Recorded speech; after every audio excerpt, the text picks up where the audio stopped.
Olá pessoal, vamos começar então a aula 11 do curso de Banco de Dados Zoom, onde a gente vai continuar estudando aspectos físicos de banco de dados. Na aula de hoje, a gente vai estudar um aspecto super importante para melhorar a performance dos sistemas de banco de dados, principalmente nas operações de busca. A gente viu na aula passada, na aula 10, sobre organização de arquivos, que é possível organizar os arquivos de tal maneira que a busca feita por um determinado campo, que é o campo que é usado para organizar arquivos, seja favorecida. Isso é o caso, por exemplo, dos arquivos organizados por ordenação, os arquivos ordenados, né, e dos arquivos organizados por hash. No entanto, qualquer outra operação de busca sobre um campo que não é o campo que organiza o arquivo de dados, a gente vai ter problema de desempenho, porque a gente vai precisar fazer acesso sequencial para encontrar o registro nos vários blocos que compõem o arquivo. Uma maneira de melhorar esse desempenho é justamente utilizar arquivos auxiliares organizados pelos campos que a gente quer fazer busca para poder favorecer essa busca. Esses arquivos auxiliares são chamados de índices e são muito utilizados em sistemas de banco de dados. A gente vai estudar hoje esses aspectos de indexação. Então, o que é um índice? É uma estrutura auxiliar que torna a busca baseada em alguns campos, chamados campos de indexação, mais eficiente. Uma coisa importante é que, de fato, a indexação ela independe da organização dos registros no arquivo de dados. O nosso arquivo de dados, que contém os dados, as informações, os registros, as informações que a gente precisa representar, seja de empresa, seja de alunos, seja do que for, ele pode estar organizado de qualquer maneira. Pode ser desordenado, pode ser ordenado, pode ser organizado por hashing, até algum outro tipo de organização, que a indexação independe disso. Os índices eles são armazenados em arquivos auxiliares, chamados exatamente arquivos de índice. Então, os índices também são arquivos, mas são arquivos auxiliares para ajudar na busca. Então, os arquivos de índices eles são construídos sobre campos de indexação, CI, escolhidos entre os campos do registro de um arquivo. Eles vão armazenar os valores desse CI do campo de indexação, associando ao endereço do registro onde o valor ocorre no arquivo de dados, né, usando referências como a gente já viu na nossa aula 9. Então, eles são arquivos geralmente ordenados pelo campo de indexação de tal forma que é possível buscar no índice, por exemplo, usando busca binária, que é o exemplo que a gente vai começar aqui, depois a gente vai ver outras maneiras de fazer essas buscas. Existem 3 tipos de índices que a gente vai estudar, os índices primários, os índices de cluster, os índices secundários. O índice é primário quando o campo de indexação é uma chave, ou seja, não há valores repetidos desse campo de indexação no arquivo de dados. E o arquivo de dados está, além de ser ordenado por esse campo. Poxa, mas já não está ordenado, precisa gerar o índice? A gente vai ver que tem vantagens em fazer isso. Eu vou mostrar isso daqui a pouco. O segundo tipo de índice são os índices de cluster, onde o campo de indexação não é uma chave, ele pode se repetir, mas ele ordena o arquivo de dados. E o terceiro tipo de índice são os índices secundários, ou índices alternativos, onde o campo de indexação é um campo qualquer, né? Qualquer campo, não precisa ordenar o arquivo de dados. O importante dizer é que, como só há um campo indexando o arquivo de dados, aliás, só há um campo ordenando o arquivo de dados originalmente, obviamente só pode haver um índice primário ou índice de cluster, né? Não pode haver os dois. Mas índices secundários podem haver vários, diversos. A gente vai ver exemplos. Índices primários, vamos começar então por índices primários. Índices primários, os registros são um par KI-PI, né? Onde KI é o valor do campo de indexação, que nesse caso é necessariamente uma chave, e PI é o endereço de um bloco do arquivo de dados. Vejam de novo aquele conceito do endereço do bloco do arquivo de dados, né? Onde deveria estar o registro que eu estou procurando, que tem a chave KI. Esse índice primário é implementado como um arquivo de registros fixos, tamanhos fixos, ordenados por KI. E a gente vai gerar um registro de índice para cada bloco do arquivo de dados. Ou seja, eu não preciso ter nesse tipo de índice, eu não preciso ter um registro de índice para cada registro do arquivo de dados. Basta ter um registro de índice para cada bloco do arquivo de dados. Por isso, esse tipo de índice é chamado de índice esparso, porque ele não precisa ter o mesmo número de registros do arquivo de índice, né? Então vamos ver aqui um exemplo de um arquivo, de um índice primário. Então o que eu tenho aqui? Aqui do lado direito eu estou vendo um arquivo de dados, deixa eu dar um zoomzinho aqui, um arquivo de dados, onde eu tenho os registros de dados armazenados no arquivo de dados, né? Então tem aqui nome, SSN, data de nascimento, etc. Vejam que aqui eu tenho o campo, que é uma chave, e que organiza o arquivo de dados. Então o arquivo de dados está ordenado por esse campo, né? E esse campo é uma chave, ele não se repete. Então esses são os requisitos para eu ter um índice primário sobre esse campo no arquivo de dados. E aqui, então vejam, né, tá aqui o arquivo ordenado. E aqui eu tenho o arquivo de índice. O que o arquivo de índice tem? Ele tem uma entrada de índice para cada registro, para cada bloco do arquivo de dados. Então, olha só, um registro para esse bloco, um registro para esse bloco, um registro para esse bloco e o apontador para o bloco, tá certo?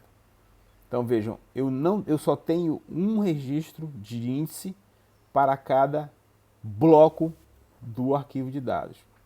Então, só para deixar bem claro, o índice também é um arquivo auxiliar, né? Então, toda vez que eu tiver que alterar o meu arquivo de dados, eu também vou fazer uma alteração no arquivo de índice, a gente vai falar sobre isso depois. Mas só para dizer que eu tenho aqui uma certa informação redundante que precisa, portanto, ser mantida de forma consistente. Na prática, os SGBDs fazem isso, mas só para explicar que isso tem que ser feito. Então, por exemplo, cada vez que eu registro um registro novo no arquivo de dados, eventualmente eu vou ter que fazer isso no arquivo de índice também. Mesma coisa para remoções e para modificações. Mas não é esse o ponto aqui não, a gente vai falar mais sobre busca nesse momento. Então vamos lá, arquivo de dados e arquivo de índice. O arquivo de índice ele só existe para facilitar a busca sobre o campo aqui, que é uma chave primária, certo? A gente vai ver que tem vantagens de fazer isso. Ele não é necessário para armazenar informações, ele só é necessário para melhorar a busca, tá certo? Então, o essencial aqui, claro, é o arquivo de dados, onde a gente armazena os dados. O arquivo de índice é um arquivo auxiliar para facilitar, para melhorar o desempenho da busca.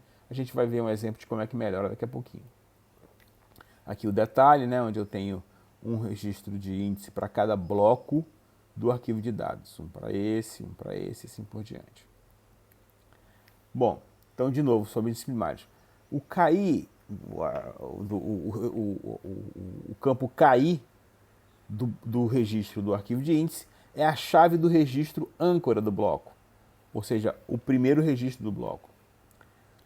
O índice ele tem, claro, registros menores, porque eu só tenho a chave e o apontador. Eu tenho menos registros que o arquivo de dados, porque eu só tenho um registro de índice para cada bloco do arquivo de dados. E, portanto, o arquivo de índice ele vai usar menos blocos do que o arquivo de dados, né? A gente já viu que, nesses casos, boa parte pode estar em memória principal, pode estar no buffer, né? Então, não precisaria, eventualmente, se eu tiver um volume bom de buffer, né, tiver uma área boa de buffer, eu posso carregar boa parte do índice primário em memória principal. Bom, como é que é feita uma operação de busca no índice, né? Uma operação de busca no arquivo de dados usando o índice. A gente já sabe que o arquivo de dados é um arquivo de índice é um arquivo ordenado, portanto eu posso usar a busca binária no índice. Uma vez que eu acho a entrada do índice, eu vou carregar o bloco no arquivo de dados e posso fazer uma busca binária do bloco em memória, já que o arquivo de dados também está ordenado nesse tipo de índice, né? Vamos ver aqui um exemplo, então. Eu quero achar, por exemplo, sei lá, Alan Troy, né? Então, primeiro eu vou fazer uma busca nesse índice usando busca binária. Uma vez que eu acho... Não, na verdade não. O Alan Troy... pode ser o Alan Troy mesmo. E aí eu então encontro Allen Troy, isso está apontando aqui para esse bloco, carrego esse bloco na memória, posso fazer uma busca binária dentro desse bloco e acho o Allen Troy aqui. Vamos supor que eu quero achar um outro aqui, que é o, por exemplo, sei lá aqui, pegar esse outro aqui, Atkins Timothy. Né? Então, primeiro eu faço a busca nesse arquivo de índice, né? E pelo âncora eu descubro que o Atkins Timothy ele deve estar no mesmo bloco que o Arnold Mack. Por quê? Por causa da ordem alfabética das chaves. Sigo esse ponteiro, carrego esse bloco, pesquiso, faço busca binária nesse bloco em memória, e aí eu consigo, então, achar o registro que eu estou querendo. Vejam, pessoal, a busca binária no arquivo de índice também é feito, claro, carregando esses blocos em memória, né? Como a gente já sabe. Se for necessário carregar, ele pode estar na memória já. Bom, vamos ver a vantagem de usar, então, índices primários sobre busca no arquivo principal, usando a chave de busca. Vamos pensar aqui, então, num exemplo onde eu tenho blocos de 1024 bytes, né? Então meus blocos têm 1024 bytes. Os arquivos usam registro de tamanho fixo para facilitar e alocação não espalhada também para facilitar a nossa vida aqui. Bom, paramos do arquivo de dados. No arquivo de dados eu tenho 30 mil registros, R igual a 30 mil registros. Os tamanhos dos registros, nesse exemplo nosso, são de 100 bytes. Então eu tenho 30 mil registros de 100 bytes. Como eu tenho 1024 bytes por bloco, né, e eu tenho registros de 100 bytes, então eu consigo guardar 10 registros por bloco. Né, 10 registros por bloco. Esse número é chamado fator de bloco, ou BFR. Né? Então vai guardar 10 registros por bloco e, claro, vai sobrar os 24 bytes. Eu estou arredondando aqui para baixo, né, usando aqui uma anotação aqui do piso. Né? Então vai sobrar 24 bytes aqui, mas isso é normal porque a alocação é não espalhada. De qualquer maneira, vão dar 10 registros por bloco, né, que vão ocupar os 1000 bytes, vai sobrar os 1024 lá, os 24 bytes. Bom, se são 10 registros por bloco e eu tenho 30 mil registros, né, então o número de blocos que eu vou usar é 3.000 blocos. Né? Então são 30 mil registros, 10 registros por bloco. Então esse arquivo de dados, então estou falando aqui do arquivo de dados, vai usar 3.000 blocos. 3.000 blocos, beleza? 3.000 blocos. Agora falando do arquivo de índice. No arquivo de índice, vamos supor, né, que os meus registros de índice ele tem 15 bytes. Né? 9 bytes da chave, mais 6 bytes do apontador, dá 15 bytes. Né? Então vejam de cara que eu não preciso armazenar toda a informação no índice. Basta armazenar a chave e o apontador. A chave para poder localizar, para poder fazer a busca no índice, e o apontador para poder localizar o registro no arquivo de dados. Então o tamanho dos registros é menor. Né? No arquivo de dados eu tinha 100 bytes, que depende da informação que eu quero armazenar, mas o índice depende só do tamanho da chave e do tamanho do apontador, 9 bytes mais 6 bytes. Como os meus blocos são de 1024 bytes, o meu fator de bloco é 1024 dividido por 15, que dá 68 registros por bloco. Então vejam, de novo, obviamente vai caber muito mais registros de índice num bloco do que dos arquivos de dados, né? Do que no caso do arquivo de dados. Então, quando eu carregar um bloco para a memória, eu já estou carregando 68 registros. Né? Então, boa parte do índice está vindo já. Enquanto que no arquivo de dados, lembrem, só dava 10 registros por bloco.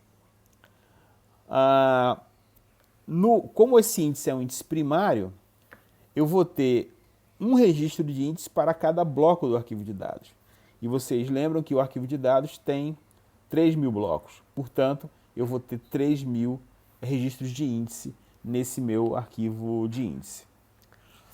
Como eu tenho 3.000 registros, como eu tenho 3.000 registros e cabem 68 registros por bloco, esse índice vai usar 45 blocos. Né? Esse arquivo de índice vai usar 45 blocos, enquanto que o arquivo de dados usava 3.000 blocos. Bom, então vamos ver aqui as vantagens. Sem índice, como meu arquivo é um arquivo ordenado pela chave, né, uma busca binária poderia ser feita, então, com log de B, que é o número de blocos de dados na base 2. Né? Isso dá log de 3.000 na base 2, que dá mais ou menos 12 acessos a bloco. Né? Então, se eu fosse fazer a busca direto no arquivo de dados, isso ia ter um custo de 12 acessos a blocos, né? 12 idas no disco para trazer blocos. Né? Agora, se eu fosse fazer pelo índice, eu começaria minha busca no índice. Né? Então, a busca binária no índice poderia ser feita em log de BI na base 2. São 45 blocos no arquivo de índice. Né? Então, log de 45 na base 2, que daria aqui 6 acessos a blocos de índice. Então, eu conseguiria achar a entrada do arquivo de dados a partir do índice com 6 acessos. E aí eu carregaria o bloco de dados em memória. Isso me gastaria mais um acesso. Então, eu teria 6 acessos, mais um contra 12, se eu não fosse usar índice. Né? Então, vejam que tem uma vantagem grande aqui. Obviamente, quanto maior fosse o meu arquivo de dados, maior seria essa vantagem, né? Porque eu teria um fator de bloco menor, etc e tal.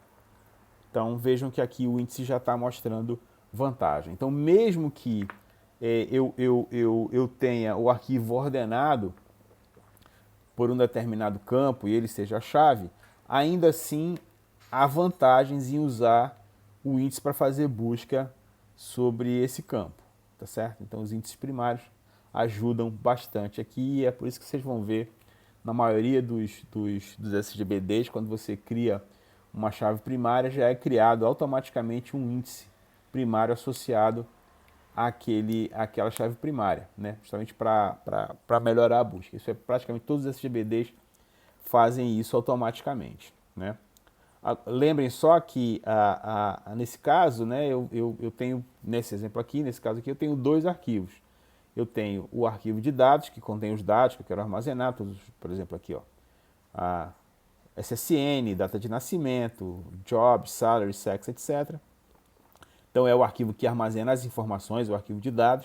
E eu tenho o arquivo auxiliar, que é o arquivo de índice, que só serve para ajudar na busca ao arquivo de dados, nesse caso usando a chave primária. Tá certo? Então tenho dois arquivos. Por isso que eu sempre digo, né, quando eu falo de tabelas no modelo relacional, eu não necessariamente estou me referindo a um arquivo, porque eventualmente eu posso ter vários arquivos associados a essa tabela. Então, só para lembrar aqui a distinção. Tudo bem, então isso foram os índices primários, né, que a gente já viu aqui que tem um ganho. O segundo tipo de índice que a gente vai estudar são os índices de cluster. No caso dos índices de cluster, eu tenho um campo que ele ordena o arquivo de dados. Mas, como ele não é uma chave, podem haver registros diferentes com o mesmo valor. Né? Ou seja, ele não é uma chave. Nesse caso, o índice de cluster é um arquivo ordenado também, com registros de dois campos. Um campo de cluster, que é a chave, e um apontador de bloco. E nesse caso, vai existir um registro de índice para cada valor distinto do campo de cluster no arquivo de dados. Então esse, de novo, é um índice esparso, né? Ou seja, eu não tenho o número de registros de índice igual ao número de registros de dados. Né? Eu só tenho um registro de índice para cada valor distinto do campo de cluster no arquivo de dados. Vamos ver aqui um exemplo, né? Então, esse aqui é o meu arquivo de dados, onde o campo de ordenação, ele é o número do departamento, né? Então tem o número do departamento, nome, SSN, job, etc. Né? Eu tenho vários campos, esse aqui é o meu arquivo de dados. Esse arquivo ele está ordenado pelo campo depth number, é um arquivo ordenado, mas o depth number não é uma chave, ele pode se repetir, certo? Então, o meu arquivo de índice, o arquivo auxiliar, que foi criado aqui do lado, ele vai ter uma entrada de índice, um registro de índice, para cada valor distinto do campo que ordena o arquivo de dados. Então eu tenho o valor 1, o 2, o 3, o 4, o 5, o 6 e o 8.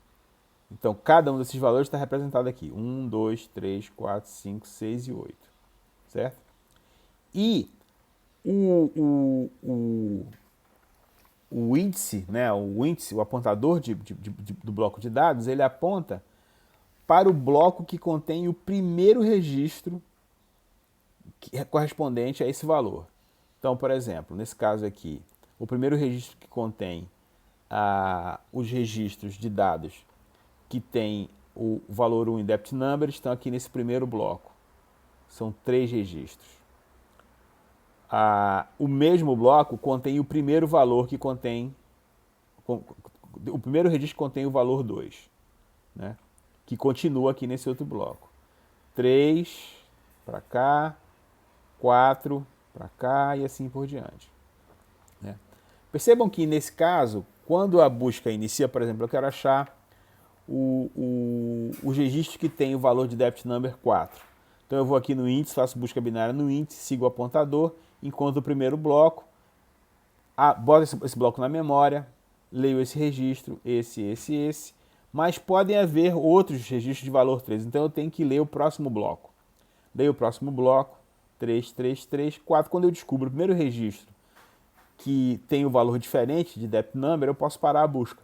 Né? Posso parar a busca. Então a busca começa no primeiro bloco e pode ir além até encontrar o primeiro registro que não tem a chave usada na busca. Certo? Então esse assim que vai funcionar.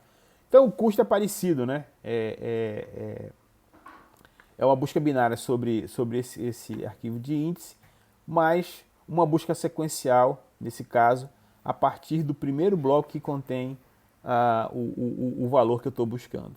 E, eventualmente, isso vai se estender a outros blocos, certo? Então, esse é o chamado índice de cluster.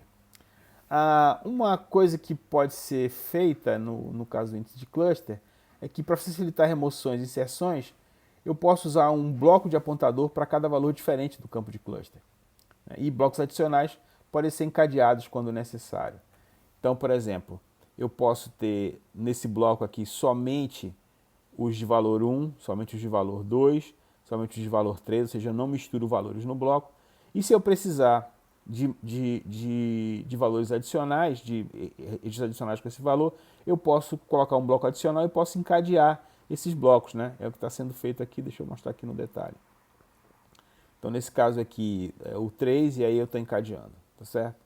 Isso é uma pequena mudança, isso no arquivo de dados, para facilitar a busca também, certo? Porque eu não preciso... eu sei que se o último registro do bloco ocupado, ele tem um apontador nulo, eu sei que a busca terminou, eu não preciso carregar o próximo bloco.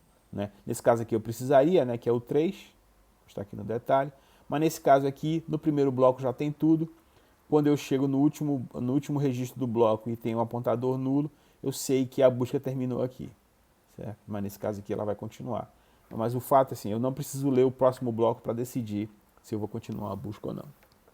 Uma pequena otimização aqui para resolver.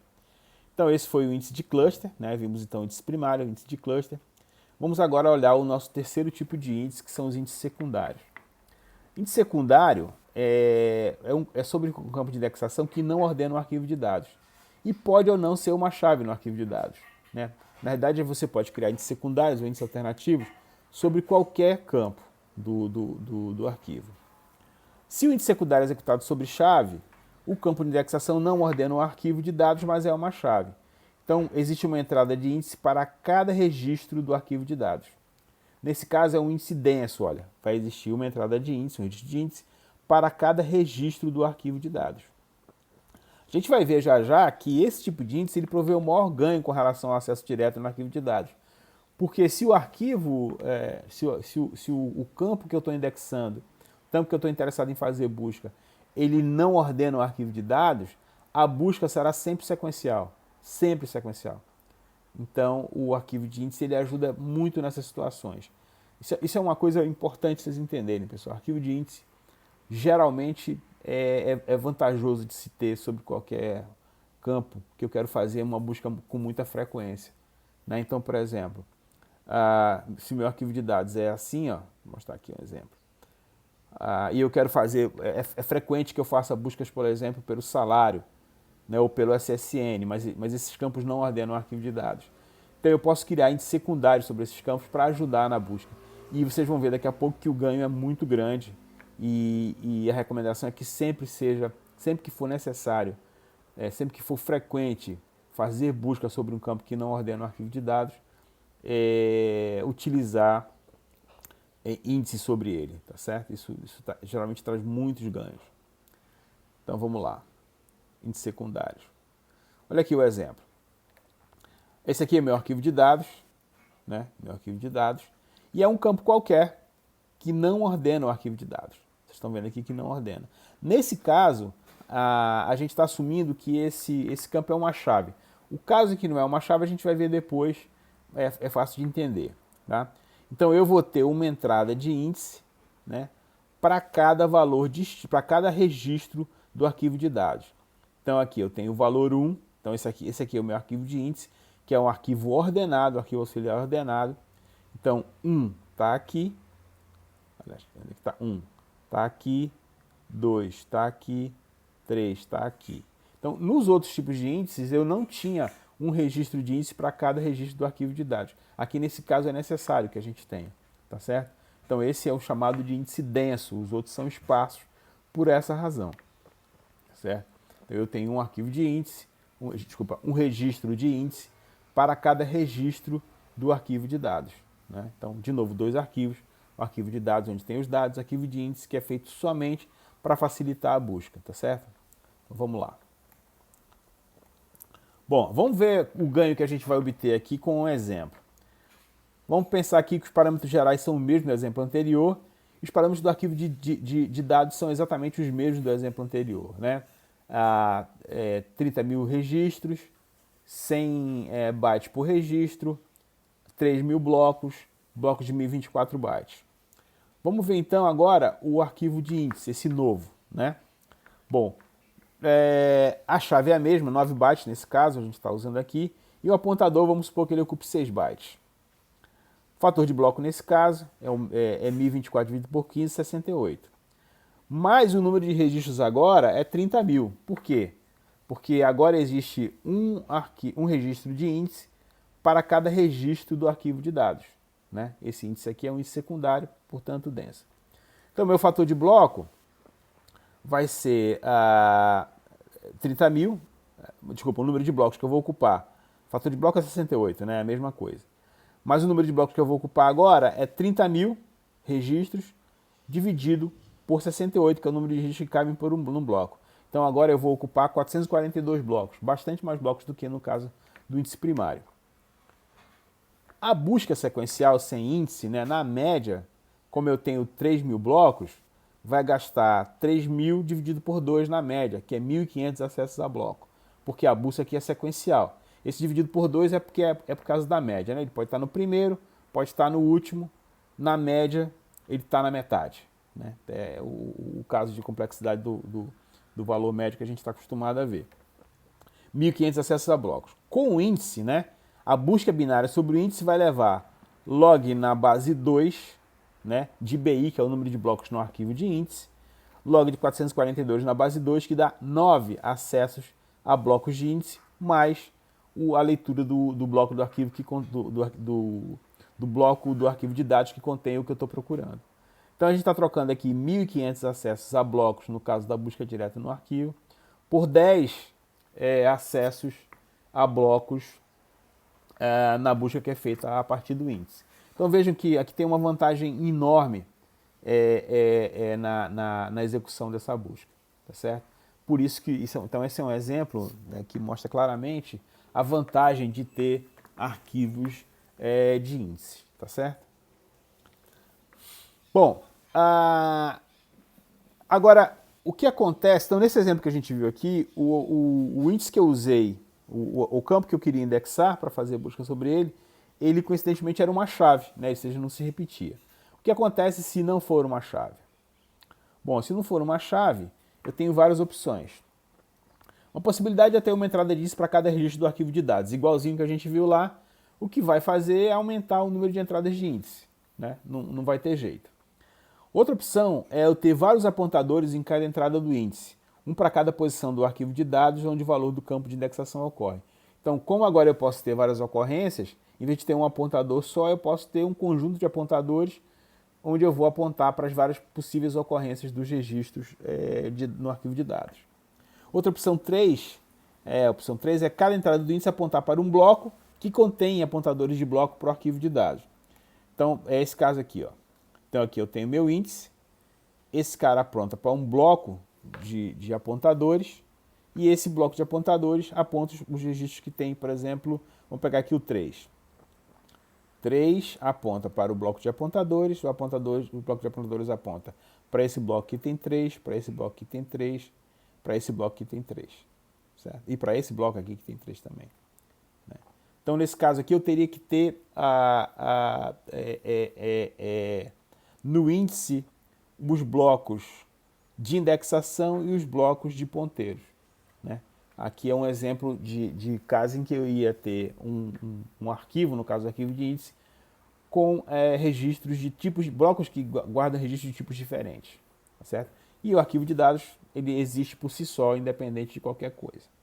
Tá? Então esse aqui é o caso dos índices secundários, quando o campo que eu estou indexando ele não é uma chave.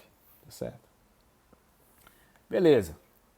Bom, a gente já viu que, então, o que a gente acabou de ver é que os índices eles ajudam a melhorar a busca por determinados campos no arquivo de dados. Né? Então eu crio esses arquivos auxiliares chamados índices para isso. Bom, agora imagina que eu tenho um índice sobre um arquivo de dados, esse índice é muito grande e eu quero melhorar o acesso a esse índice. Será que eu posso criar um índice sobre o índice? Poderia criar. Né? Poderia criar um índice sobre o índice, sobre o índice, sobre o índice, e daí vem a ideia dos chamados índices multinível. Né? Então eu posso ter um monte de índices, né? Um índice indexando o outro até chegar no arquivo de dados. A motivação para isso é que eu posso reduzir o acesso aos blocos de disco, que a busca a gente calcula como uma busca binária sobre o arquivo de índices, né? Que é log de 2 na base BI. Eu posso transformar isso para log de BI na base FO, onde FO é o fator de bloco do arquivo de índice, onde esse FO seria geralmente maior que 2. Então, quando eu aumento aqui a base do logaritmo, obviamente o resultado vai ser menor, ou seja, o número de acessos vai diminuir, certo? Então, por exemplo, no nível 1 eu teria R1 registros e o fanout FO, ou seja, o fator de bloco do arquivo de índice. Então, o número de blocos é R1 dividido pelo número de registros de bloco de índice que cabem no bloco. Então, eu teria R1 dividido por FO, arredondando para cima. No 2, né, eu teria o número de registros é exatamente o número de blocos do nível anterior, já que esse arquivo aqui anterior ele é um arquivo ordenado. Né? Então, o número de registros de índice no segundo nível do índice é igual ao número de blocos no outro nível. Né? Então, R2 é R1 sobre FO. Né? E o número de blocos é R1 dividido por FO ao quadrado. No nível 3, R1 dividido por FO ao quadrado é o número de registros e o número de blocos é R1 dividido por FO ao cubo. No limite, né, no T, no último nível do índice, né, eu teria RT, aqui não é R2 não, RT, igual a R1 dividido por FO elevado a T menos 1. E o número de blocos é R1 dividido por FO elevado a T.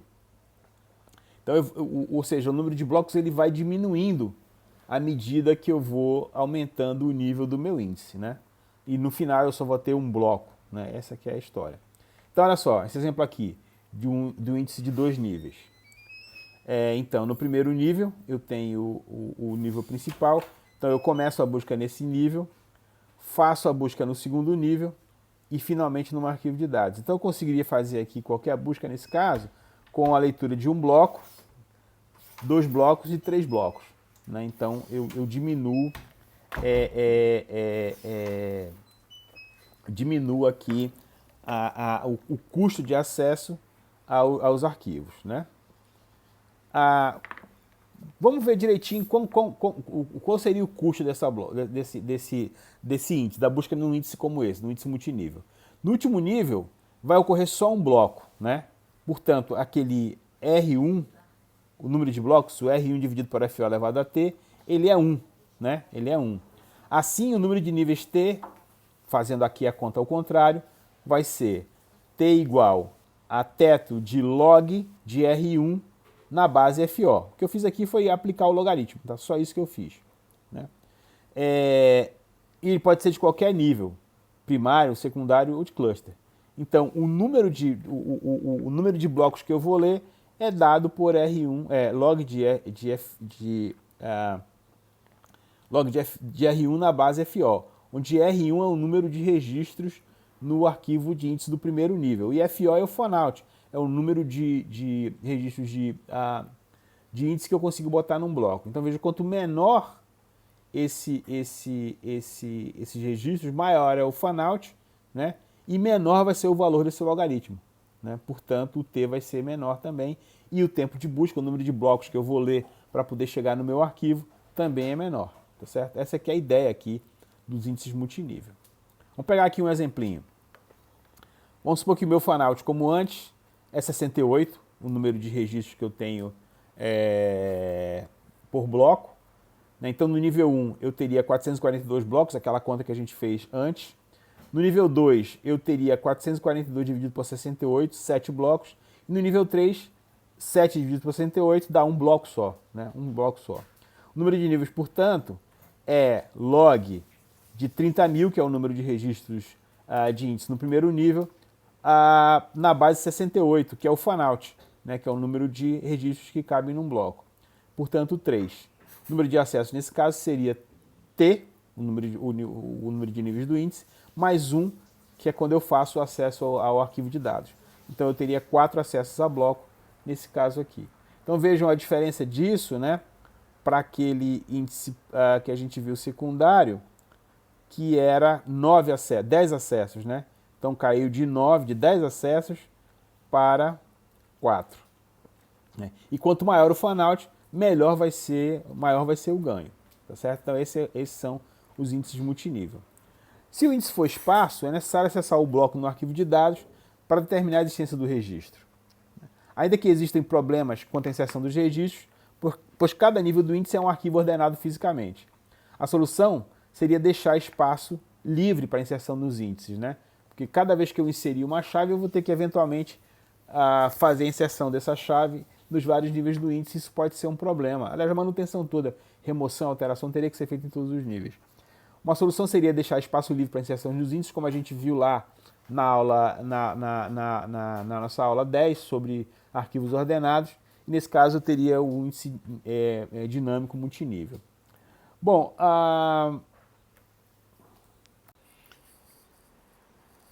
então,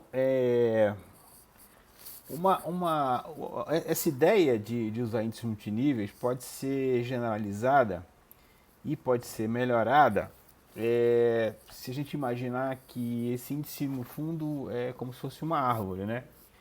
E, de fato, essa ideia da origem a uma outra ideia, que é usar árvores de busca para implementar índices, né? Então, o índice multinível, ele pode ser organizado como uma árvore de busca. Vocês conhecem já árvores de busca de outras situações? Por exemplo, um exemplo muito conhecido de árvore de busca são as árvores binárias de busca, né? Que dão origem, por exemplo, a estruturas como as árvores AVL, as árvores 1, 2, 3, as árvores rubro-negras, e também as árvores B, as árvores B3, que a gente vai estudar aqui já, como é que faz índice usando elas. De forma geral, uma árvore de busca de ordem M, ela tem os nós compostos por no máximo 2M valores de busca ou chaves e no máximo 2M mais 1 apontadores ordenados da seguinte forma.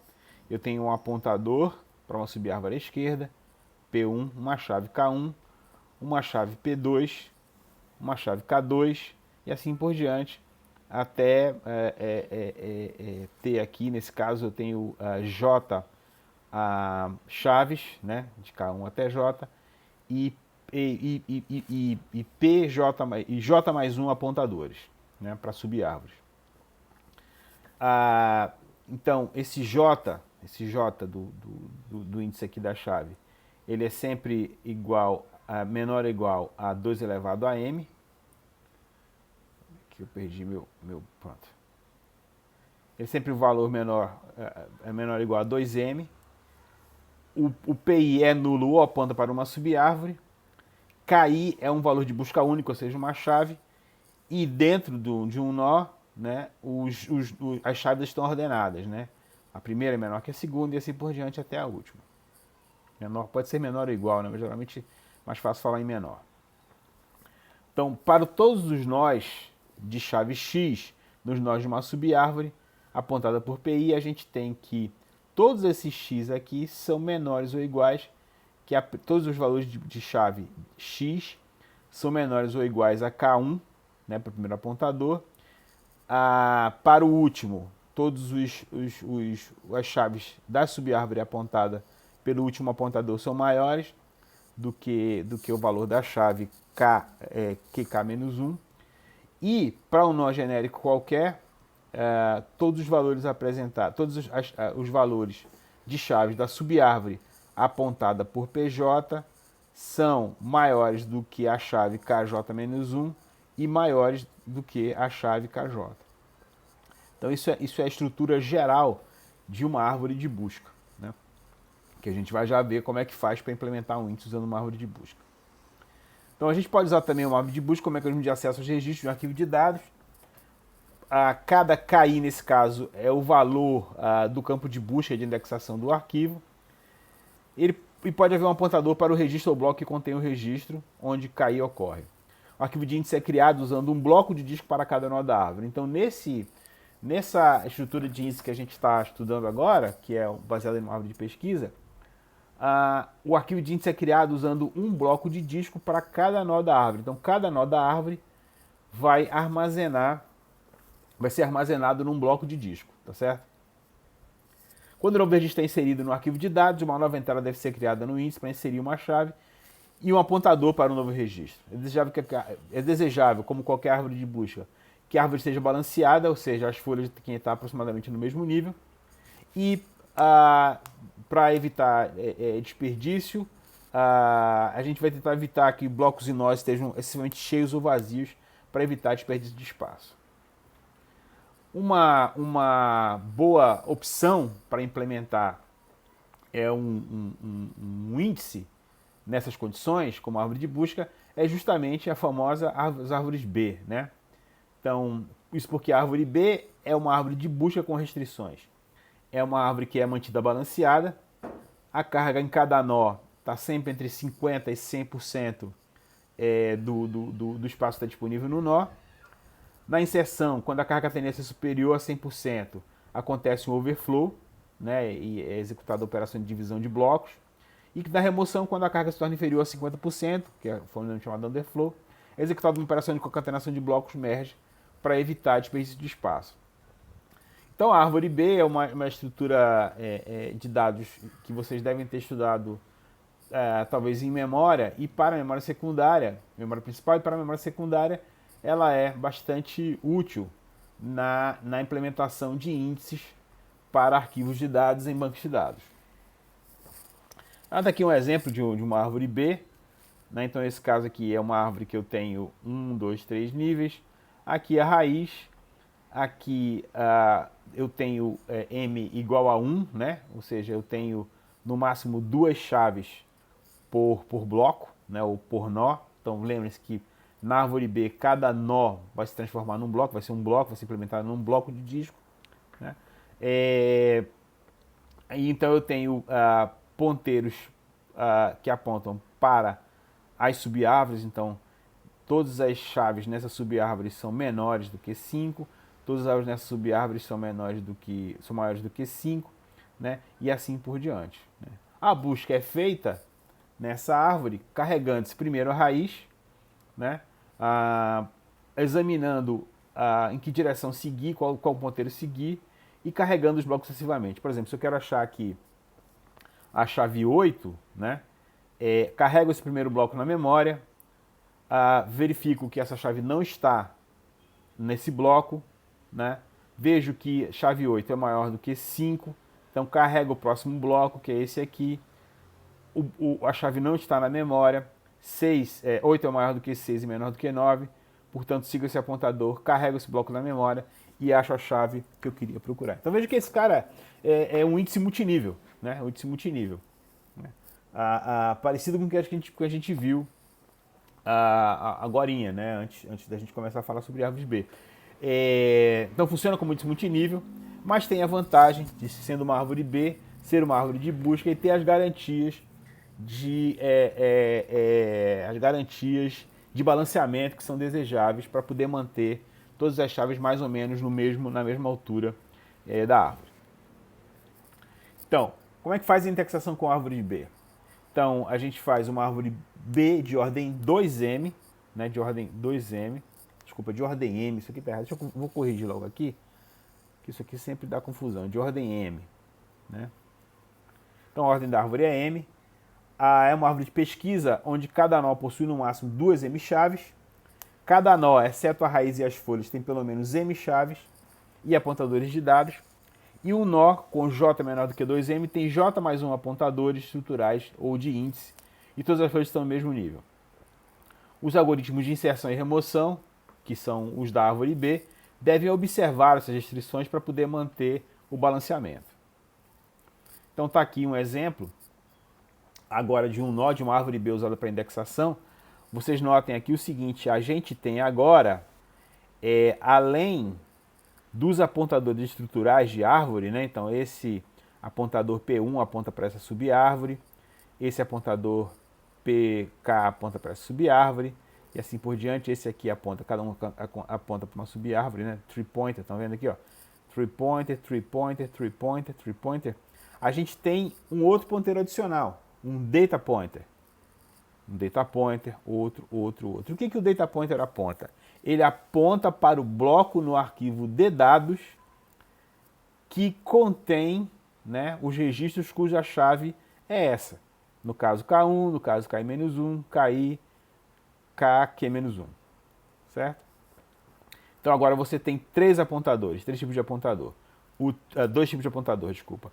O Tree Node Pointer, que é o apontador para a própria árvore, para o próprio arquivo de índice, e o Data Pointer, que é o apontador para o arquivo de dados. Certo? Então essa aqui é a ideia de usar uma árvore B para indexação, adicionando esse Data Pointer que está aqui. Então vamos ver aqui um exemplo do que a gente pode fazer para indexar usando a árvore B. Então nesse caso aqui eu tenho o tamanho da minha chave é 9 bytes, né? Essa é uma hipótese que a gente está assumindo. O tamanho do apontador é 7 bytes. O tamanho do bloco é 512 bytes, certo? Bom, em cada nó, né, vai caber para uma árvore de ordem M. Eu vou ter 2M mais 1 vezes 7 apontadores de árvore, né? Um apontador tem 7 bytes, então eu tenho 2M mais 1, no máximo, né? 2M mais 1 vezes 7 bytes, né? Para apontadores de árvore, de árvore. 2M vezes 7 apontadores de dados, né? Porque eu tenho um apontador de dado para cada chave. E 2 vezes M, 2M vezes 9 bytes usados para a chave, porque são 9 bytes na chave. Então esse componente aqui tem a ver com a chave, esse componente aqui tem a ver com os apontadores de dados, por isso que são 2M, né? 2M chave, 2M byte, e esse componente tem a ver com os apontadores de índice, certo? Então vamos olhar de novo aqui a figurinha, ó. Então eu tenho para cada chave um apontador de dados, lembrando, o apontador de dados ele aponta para o outro arquivo, para o arquivo de dados, né? Onde eu vou ter os registros que contém a chave K1, igual a gente viu quando a gente estava vendo os índices, né? Aqueles índices mais simples. e o apontador de árvore aponta para o nó da árvore. Olha esse exemplo aqui. Nesse exemplo aqui, cada nó tem, nesse caso aqui, o meu M é igual a 1, tá? Então eu tenho no máximo 2 M chaves, né? 5 e 8. 2 M apontadores, no máximo 2 M apontadores de dados, esse e esse, então são apontadores que apontam para o arquivo de dados. E 2 M mais 1 apontadores de índice. 1, 2, 3 apontadores de índice, né? De novo, esse apontador de índice, o tree pointer, ele aponta para um nó da própria árvore, ou seja, um bloco do próprio arquivo de índice. E esses apontadores, que são os data pointers, apontam para o arquivo de dados. Então, se eu quiser, por exemplo, achar o registro que tem chave 9, como é que é a busca? Carrego esse nó na memória, 9 não está aqui, 9 é maior do que 8, então carrego esse apontador na memória, carrego esse bloco na memória, acho a chave, sigo o apontador, o data pointer de dados, carrego o bloco do arquivo de dados que contém esse registro e pronto, achei, tenho o resultado, certo?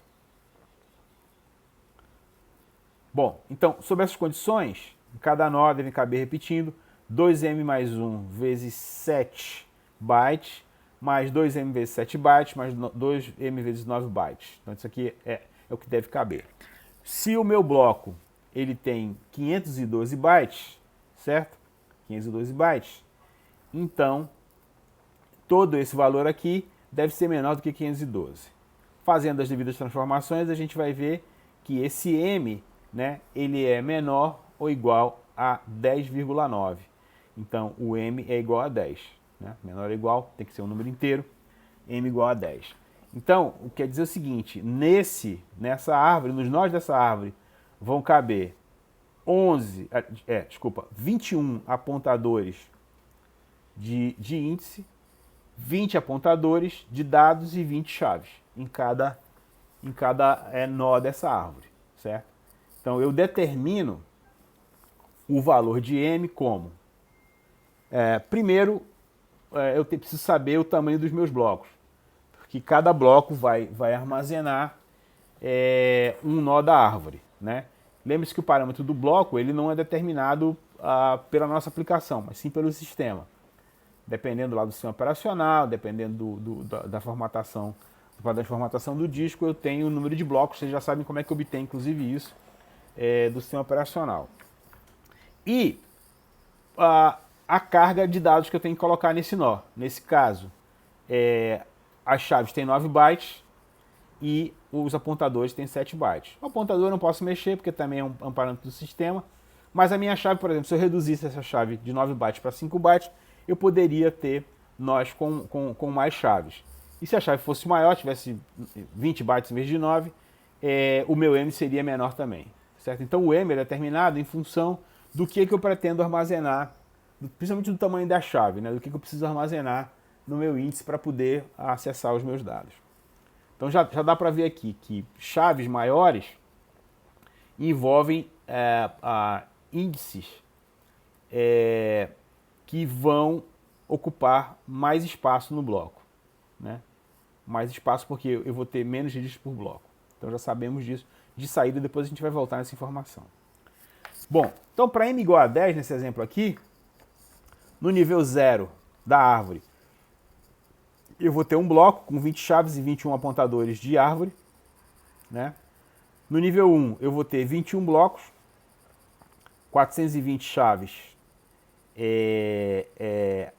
possíveis em todos os nós e 441 apontadores de árvore, né? No nível 6, né, somando tudo, essa árvore com M igual a 10 vai ser possível guardar. Ela vai ter 85 milhões de blocos, 1 trilhão de chaves e 1 trilhão e 800 bilhões de ponteiros.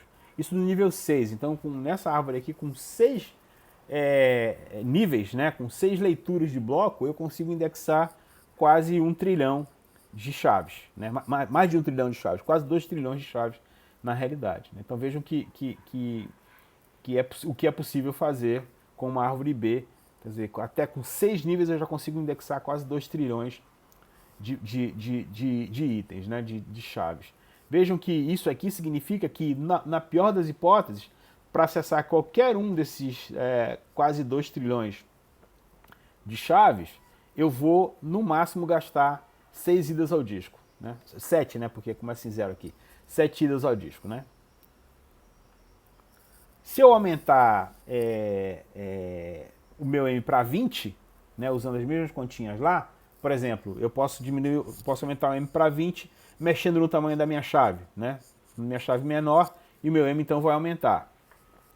Então, no nível 6 eu já consigo indexar 190 trilhões de chaves, né? Aumentou bastante o poder de indexação aqui da minha árvore, tá certo? Uma pequena mexida no tamanho dos nós. Bom, como é que é feita a busca? No pior caso, né, a chave que eu estou procurando vai descer até o último nível. Então eu vou carregar cada bloco na memória, faço pesquisa binária nesse bloco, né, e vou caminhando na minha árvore até chegar no nó da árvore que contém a chave que eu estou procurando. Encontrando a chave, eu sigo o apontador, carrego o bloco de dados da memória e posso fazer o que eu quiser fazer com esses registros que estão nesse bloco. Então, aqui nesse exemplo, né? Suponho que eu quero... só um minutinho. Suponho que eu quero achar a chave 44, né? Então, começo carregando esse bloco na memória, faço uma pesquisa binária, descubro que 44 está na subárvore à esquerda, à direita da chave 42. Sigo esse apontador, carrego esse bloco na memória, 44 que eu estou procurando, né? 44 está à esquerda da chave 47, carrego esse bloco na memória, e aí a 44 está aqui, uso esse apontador para o bloco do arquivo de dados para recuperar o registro que já estava a 44. Se eu estiver procurando, então nesse caso eu li 1, 2, 3 blocos para poder fazer a minha busca, certo? Se eu estivesse procurando, por exemplo, a chave 8, né? A chave 8, 20, 8 está à esquerda, carrego esse bloco, aqui já no segundo nível eu achei, sigo o apontador do bloco de arquivo de dados para encontrar o registro que eu estou procurando, certo? Então, veja, ele é similar aos índices simples que a gente viu, só que nesse caso a gente organiza o nosso arquivo de índices como se fosse uma árvore B, né? Então, cada nó da árvore é um bloco do meu índice da minha árvore B, tá certo? Da minha árvore B. Nesse caso aqui é bastante simples, o meu M é igual a 1, 2M igual a 2, né? Mas na prática a gente vai ter coisas como isso aqui, M igual a 10 ou até mais, né? Na prática, tá certo? Beleza. Se eu quiser fazer um caminhamento para recuperar todas as chaves, basta fazer o caminhamento prefixado, infixado ou central ou pós-fixado, que vocês já devem ter visto aí nas outras árvores de busca, a mesma coisa. Pode seguir e recuperar todas as chaves na ordem do índice. Então, uma consulta ordenada, nesse caso, pelo campo que está indexado, eu não preciso rodar um algoritmo de ordenação, como a gente viu na organização de arquivos, né? Eu posso simplesmente seguir a ordem da árvore e processar para ter o processamento na ordem das chaves, certo? Bom, vamos rapidamente falar agora sobre inserção. Você já deve ter visto inserção e remoção em árvore B. Eu vou só recapitular aqui um pouquinho para a gente ver como é que funciona, né? Nos índices também. Então, os casos de inserção na árvore B caso 1, tem espaço na folha para inserção. Caso 2, a folha já está cheia, overflow. E o caso 3, não só a folha, mas o nó pai da folha também está cheio, né? E eu vou ter que fazer um outro overflow. Em vez de ler aqui a transparência, eu vou mostrar os exemplos. Então vamos lá. Nesse exemplo aqui, deixa eu ver se eu ligo aqui o pointer. Vou tentar aqui com o pointer. Bom, então suponha aqui que eu quero inserir uma chave que é a chave 7, tá certo? Então, a inserção na árvore B começa com uma busca. Então, primeiro carrego esse bloco na memória, né?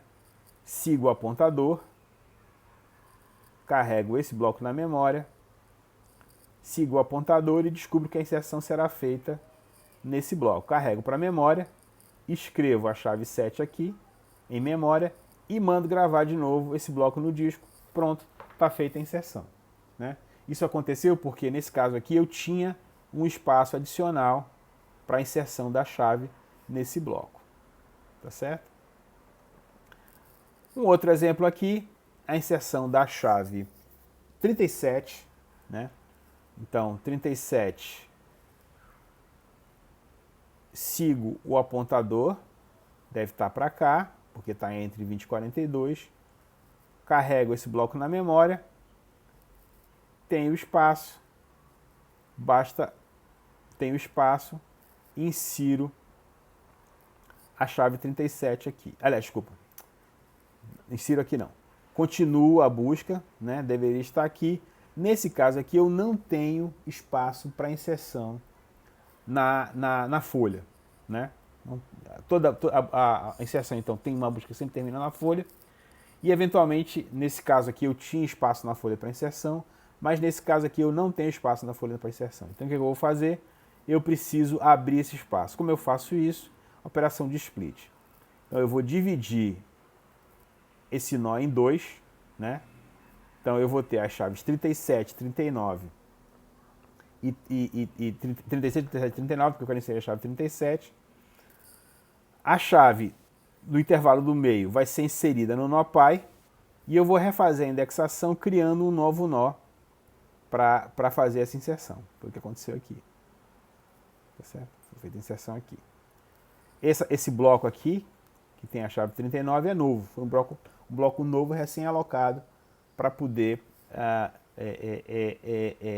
suportar essa inserção. Tá certo?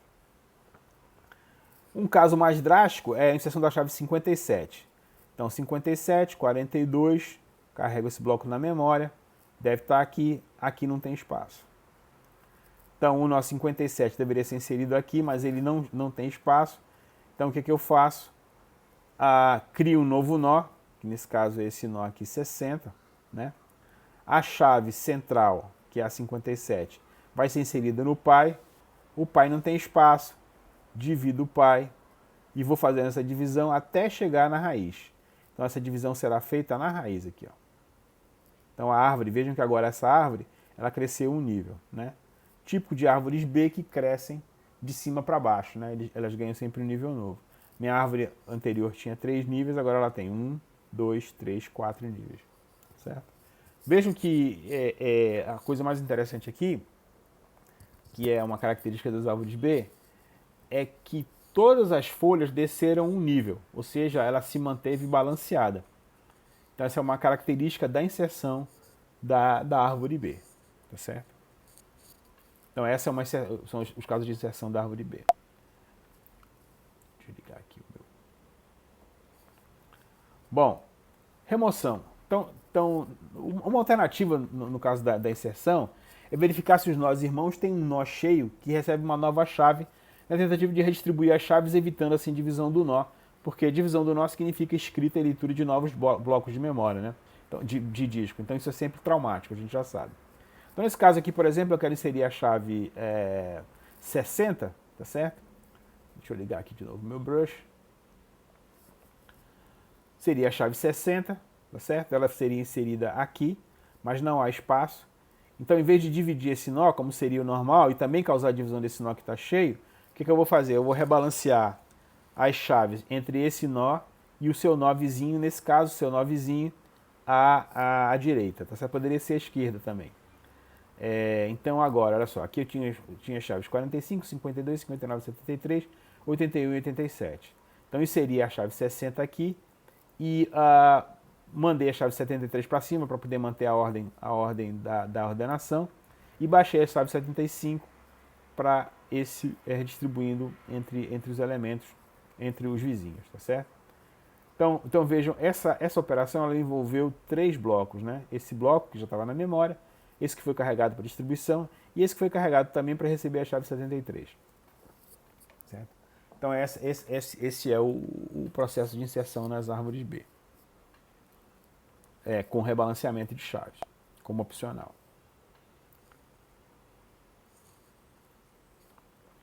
Bom, para remoção, tudo começa com uma busca, onde eu vou encontrar o elemento a ser removido, e aí eu posso ter 3 casos. Vamos lá, caso 1, remoção de uma chave em uma folha, permanecendo a folha com pelo menos M chaves. Então, por exemplo, eu quero retirar aqui essa chave 8. Então, procuro a 8, carrego esse bloco na memória, sigo o apontador, carrego esse bloco na memória, retiro a chave 8. Né? Quando eu faço a chave 5, era a 5 que eu estou querendo tirar, chave 5. Quando eu retiro a chave 5, o nó permanece com M chaves, né? Não baixou o número de chaves para menos de M. Então, nesse caso, eu não tenho que fazer nada, basta reescrever esse bloco na memória, no disco, e está resolvido. Quando eu digo escrever no disco, gente, na verdade é no buffer, né? A gente já falou sobre isso, e eventualmente esse escrito será feito no disco. No caso da remoção de uma chave em um nó não folha, para manter a restrição estrutural é necessário repor a chave removida. Para reposição é usada a menor chave da subárvore à direita. Pode também usar a maior chave da subárvore à esquerda, tá? Dá na mesma. Parecido com o que acontece, por exemplo, nas árvores binárias de pesquisa. Essa chave é removida da folha onde se encontra. O pior caso é aquele em que a remoção é feita na raiz. Então vamos logo pegar aqui o caso da raiz. Então eu vou remover, né, a chave 20 que está aqui. Então, para remover a chave 20, eu tenho que encontrar a menor chave, nesse caso à direita, que é a chave 21.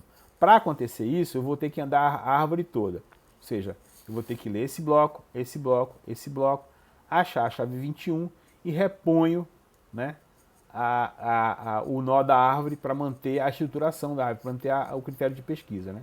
Então vejam que como ele é o menor à direita, então permanece a ordem, todo mundo à esquerda dele é menor, todo mundo à direita dele é maior. Então permanece o 21 com essas mesmas propriedades.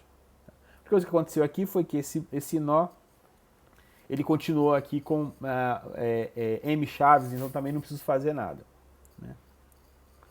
Bom, agora vamos ver o caso da remoção, que caso underflow. A remoção de uma chave em uma folha diminui o número de chaves dessa folha para um número menor que M. Né? Isso é o caso de underflow. Eu nunca posso ter um nó de uma árvore B com menos do que a metade dos seus nós, das suas chaves preenchidas. Isso é uma condição para a manutenção da árvore B.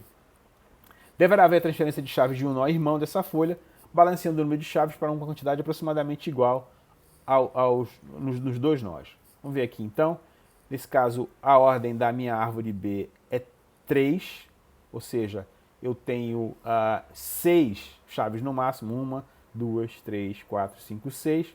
Então, o meu M é igual a 3. Significa que eu não posso ter menos do que 3 chaves em qualquer bloco, qualquer nó, exceto na raiz, né, no início do processo de construção da árvore. Isso deve ser permitido, como vocês já sabem, da árvore B. Então, removendo 276 aqui, torna esse nó inválido, porque eu vou passar a ter somente 2 chaves. Então, o que eu faço? Eu balanceio os nós da árvore vizinha, os nós do nó vizinho, as chaves do nó vizinho, para complementar. Né? E já que eu já li mesmo esse bloco em memória, eu trato de ter o mesmo número de chaves nos 2 blocos. Né? Vejam que para isso eu precisei também mexer no nó raiz. Para quê? Para poder manter o equilíbrio da ordem de busca, tá certo? Então, a chave 191, 95, 201 e 210 continuaram aqui. A chave 250 foi movida para cá. A chave 253 também foi movida para cá. E a chave 250 que estava aqui, 211 que estava aqui, subiu para a gente poder manter a ordem. Então agora continuamos. Todas as chaves à esquerda de 211 são menores do que 211. Todas as chaves à direita são maiores do que 211. Permaneceu a ordenação da árvore, tá certo? O caso mais drástico aqui é quando o nó que emprestou a chave, né, no caso o nó aqui à direita, ele também ficaria com 2 M chaves, com menos de M chaves. Então nesse caso, o que eu teria que fazer era fundir esses 2 nós, né? É isso que vai acontecer aqui. Caso 3, se não houverem chaves suficientes, os dois nós são concatenados, trazendo uma chave do nó pai para o novo nó resultante. Nesse caso, um dos dois nós é destruído. Se essa remoção causa underflow, a operação de concatenação pode ser propagada para o nível acima, fazendo com que a árvore B diminua o nível. Olha esse caso aqui, eu vou retirar a chave 15. Ao retirar a chave 15 dessa árvore B, que tem a ordem M igual a 2, né, 2M igual a 4, né, ao retirar 15 daqui, ele tem underflow. Na hora que eu vou emprestar aqui do 50 desse nó do lado, essa árvore também, esse nó também vai ficar ilegal. Então o que eu faço? Eu vou juntar esses dois nós. Ficou aqui, olha, 8, o 15 foi retirado, então ficou 8, 32 que veio do pai, 45, 52. Essa retirada do pai, eu tenho que substituir por alguma coisa e eventualmente isso vai se propagar até a raiz, tá certo?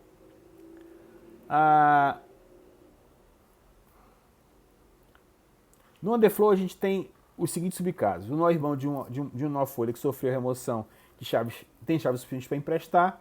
O nó irmão de um nó folha não possui chaves suficientes para emprestar, resultando na destruição de um dos nós e na transferência das chaves para um nó só, mais uma chave retirada do nó pai. Com a retirada de chaves, o nó pai ficou com menos do que M chaves e o empréstimo ou concatenação deve ser feito. No pior caso, são feitas várias concatenações, resultando da remoção da raiz e na diminuição de um nível da árvore B. Olha aqui esse exemplo. Vou remover a chave 20. Né? A chave 20 causa um empréstimo no vizinho, que é a chave 6, e a retirada de uma chave do pai que fique com menos nós. Mesma coisa aqui, mesma coisa aqui. Então, no final das contas, eu vou ter que concatenar esses dois nós aqui para poder manter a minha árvore balanceada, né? Então, a minha árvore que tinha 1, 2, 3, 4 níveis, agora vai ter 1, 2, 3 níveis. Então, esse é o caso da remoção de uma chave na árvore B que causa o encolhimento, né? A diminuição na altura da árvore B. Ok. Bom, a árvore B, então, a gente já viu, pode ser usada para indexação, já vimos aqui como é que acontece. Mas é possível melhorar a indexação usando, ao invés da árvore B, um outro tipo de árvore derivado da árvore B, que são as árvores B+, ou B+, né? A gente vai ver agora como é que é feito. Na prática, já adianto aqui que a maioria dos SGBDs usa ou a árvore B+, ou uma variação da árvore B+, né? Para criar índices, tá certo? A árvore B, aquela tradicional, não é muito usada. O que é usada na prática, então, é a árvore B+.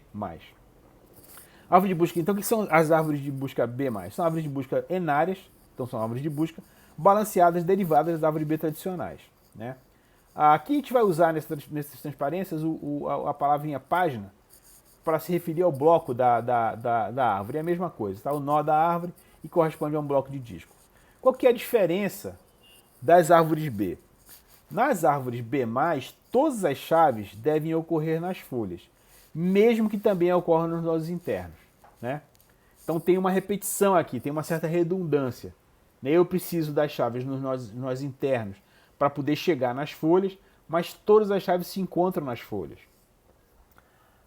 Isso significa que eu posso encadear essas folhas, a gente já vai ver aqui já um exemplo, para facilitar consultas por intervalo, por exemplo, o Range Queries, que a gente já vai ver aqui daqui a pouco. Mas a grande vantagem das árvores B+, sobre as árvores B, é que não há apontadores de dados nos nodos internos, ou seja, eu vou retirar os apontadores de dados nos nodos internos.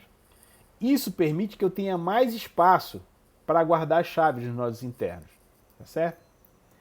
Então, o número de chaves nos blocos é aumentado, isso ajuda a reduzir a altura final da árvore. E lembre, como isso aqui é um índice, quando eu diminuo a altura da árvore, o que eu estou fazendo é melhorando o desempenho da busca com índice, né? No pior caso do índice, eu sempre vou até o último nível. Então, quanto menos níveis eu tiver, mais eficiente vai ser a minha busca, porque menos blocos de disco eu vou ter que ler para encontrar o meu dado, tá certo? Então, a ideia da retirada dos apontadores de dados nos nodos internos é feita para diminuir o tamanho da árvore. E o que acontece com esses apontadores? Bom, como todas as chaves estão nas folhas, basta colocar esses apontadores junto com as chaves no nó folha, tá certo? E como os nós folhas não têm filho, eu não preciso ter nós de árvore nos filhos, né? Basta ter o nó de dados. Então é assim que eu vou ganhar espaço na árvore B. Então olha só esse exemplo. A ordem ou grau é M, igual das árvores B+, 2M é o número máximo de chaves no nó, e fanout também é o 2M, né? O número de chaves que eu consigo colocar num bloco, mesmo que a gente já viu nas outras transparências anteriores. Cada nó tem N maior ou igual a M e N menor ou igual a 2M chaves, né? Exceto o nó raiz. Então eu posso ter no mínimo M chaves e no máximo 2M chaves igual na árvore B. Então olha só, mesma coisa, o nó interno. Eu tenho as chaves e para cada chave eu tenho um par de apontadores. Apontador que aponta para subir a árvore que tem todas as chaves menor do que ele. E um apontador que aponta para todas as chaves que tem um nó maior do que ele. E assim por diante. Então, e nos nós folha, o que eu vou ter? Eu vou ter os apontadores de bloco, né? Então, esse apontador aponta para o bloco que contém a chave 40 no arquivo de dados. Esse aponta para a chave que contém, para o bloco que contém a chave 50, esse que contém a chave 60 e assim por diante. Notem que, como o nó ele sempre tem uma chave a mais, um apontador a mais, eu posso usar esse apontador que está sobrando, né, tem 3 chaves e 4 apontadores, para apontar para a próxima folha, de tal maneira que eu posso criar uma lista encadeada, ordenada das folhas, né? Vamos ver aqui nesse exemplo. Olha só. Então eu tenho aqui essa árvore, onde M é igual a 2, ou seja, eu posso ter no mínimo 2 chaves e no máximo 4 chaves por bloco, né? Então eu tenho aqui quantos níveis? 1, 2, 3 níveis, e aqui são os apontadores para os arquivos. Deixa eu botar aqui o nosso brushzinho. Pronto. Esse nível aqui, então, eu vou até fazer melhor aqui, peraí. Pronto, esse aqui. Aqui eu tenho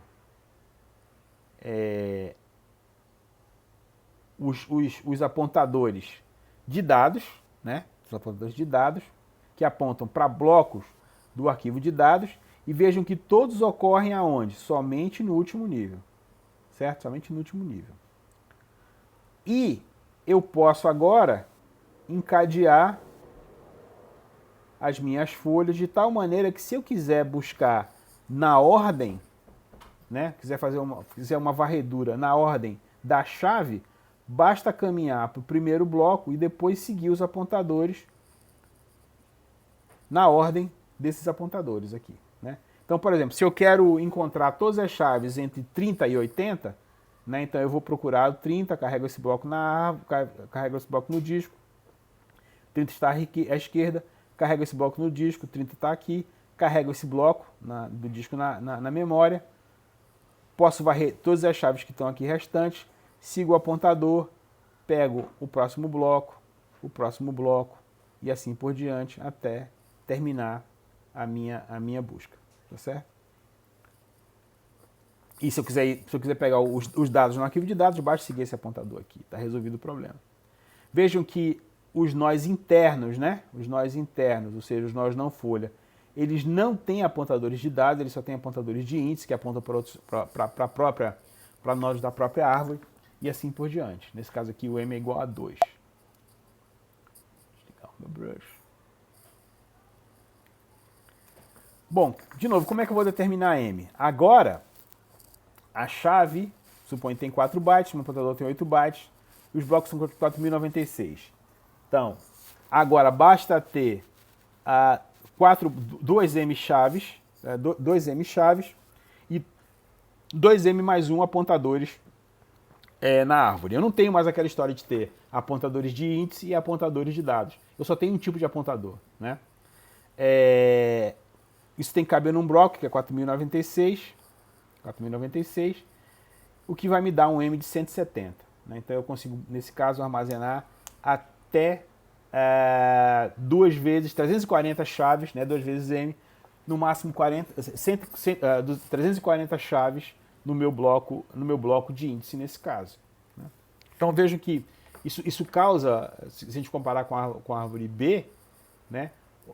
Apesar de eu ter chaves repetidas na árvore B+, a altura da árvore B+, para a mesma carga de chaves, geralmente é menor. Né? O que a gente já sabe implica em melhor desempenho na busca, porque eu tenho menos nós, então no pior caso eu tenho que carregar menos blocos para poder encontrar a minha chave, certo? É essa que é a ideia.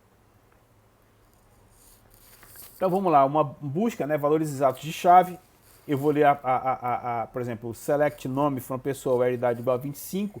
Se eu tiver um índice gerado sobre o atributo idade, basta ler a página raiz desse índice e ler os blocos subsequentes até chegar numa folha.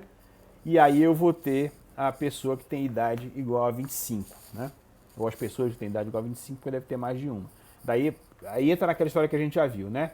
Eu posso seguir um bloco de apontadores, ou posso seguir vários apontadores. Isso a gente viu no comecinho da aula. Na busca por intervalo, eu posso repetir os passos anteriores e caminhar sequencialmente pelas folhas. Por exemplo, select nome from pessoa where idade está entre 20 e 30. Né?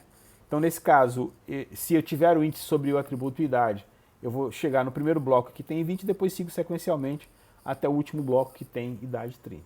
Certo? Então, essa aqui é uma busca por intervalo na árvore B+. Parâmetros práticos.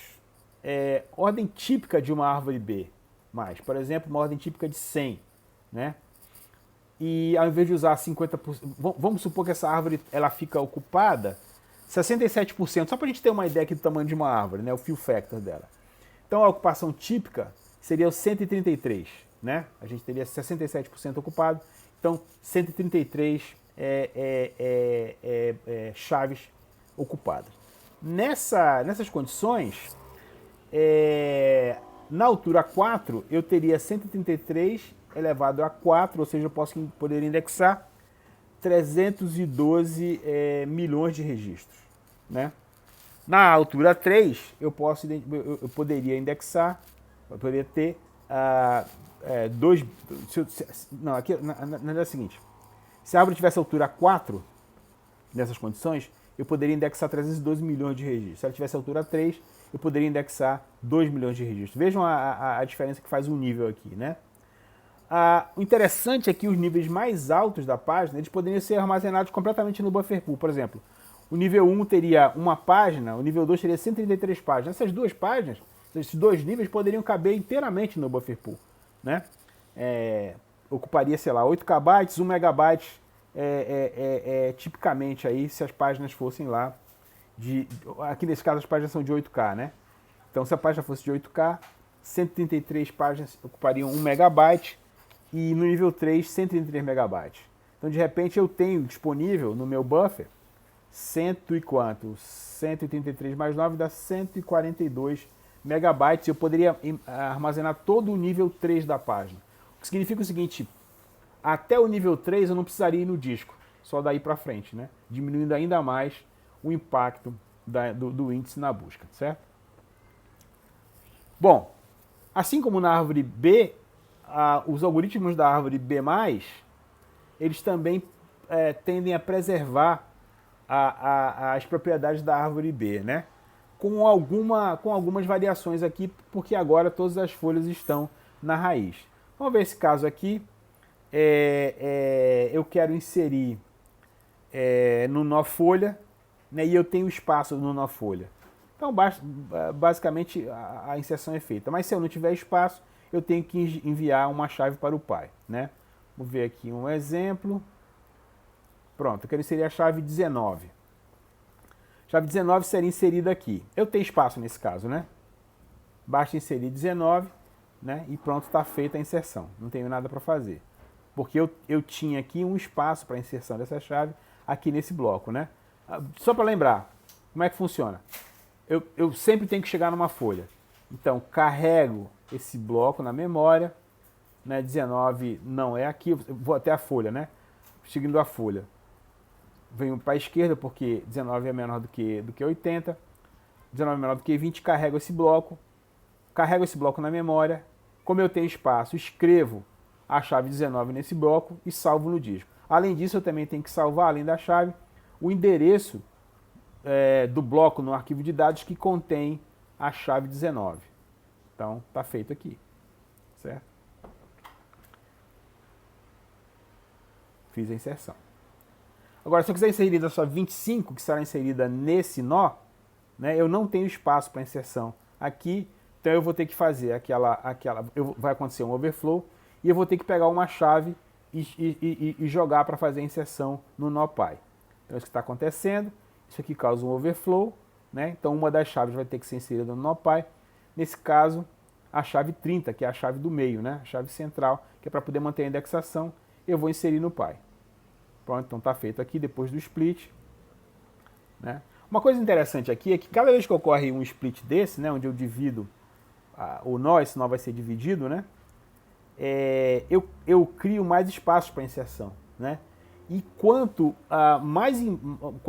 mais alta a árvore, né, cada vez que eu insiro, eu abro, quanto maior a ordem da árvore, cada vez que eu insiro um novo nó, eu abro muito espaço para inserção. Então, a árvore B, os casos de inserção, à medida que ela vai crescendo, eles vão sendo cada vez mais raros, né? O que é bom, né? Porque vai causando fazer inserção significa ler bloco, escrever bloco, o que é ruim, né? Remover a chave. Agora vamos lá, remoção, né? Essa aqui foi inserção. Lembrem que essa remoção eventualmente pode, como no caso da árvore B, eventualmente ela pode bater na raiz. Agora vamos ver o caso de remoção da chave 30. Peraí, calma lá, tô perdido aqui. Tá. Bom, remoção da chave 30. Remover essa chave não causa underflow, então simplesmente faço a remoção, né? Eu poderia ou não trocar, vejam que a chave 30 ela estava repetida aqui, né? Como é o caso que realmente tem nas árvores B+. Mas vejam que eu poderia ou não remover essa chave para 40. Se eu quiser evitar, eu posso evitar de fazer isso.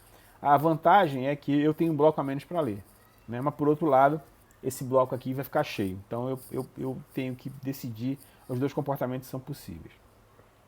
Agora a remoção da chave 25 vai causar um underflow, né? Como a gente viu no caso da árvore B, eu vou rebalancear por rotação, né? Ajudando a completar, então completei, está feita aqui a remoção, né? Nesse caso aqui a remoção não dá para balancear, então eu vou ter que concatenar os dois nós, o que foi feito aqui, certo? Bom, algumas otimizações podem ser feitas na árvore B+, para melhorar a performance das operações, diminuindo a altura da árvore. Uma maneira de obter redução, ou seja, lembre-se, sempre, né, as árvores mais baixas são mais eficientes.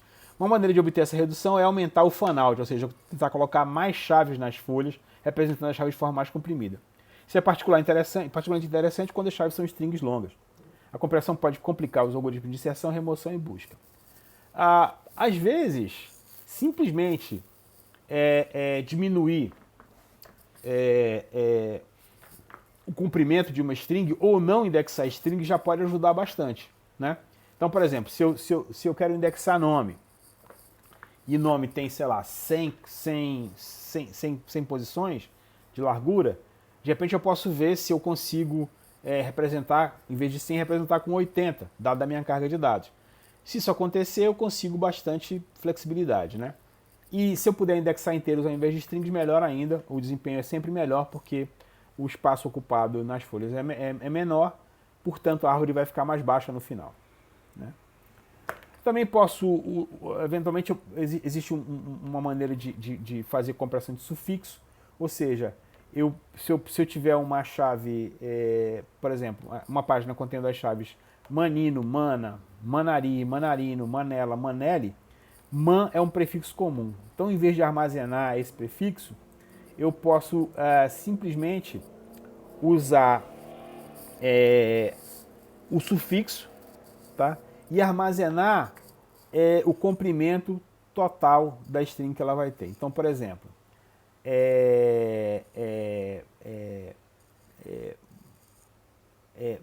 manino, né? É man mais nino.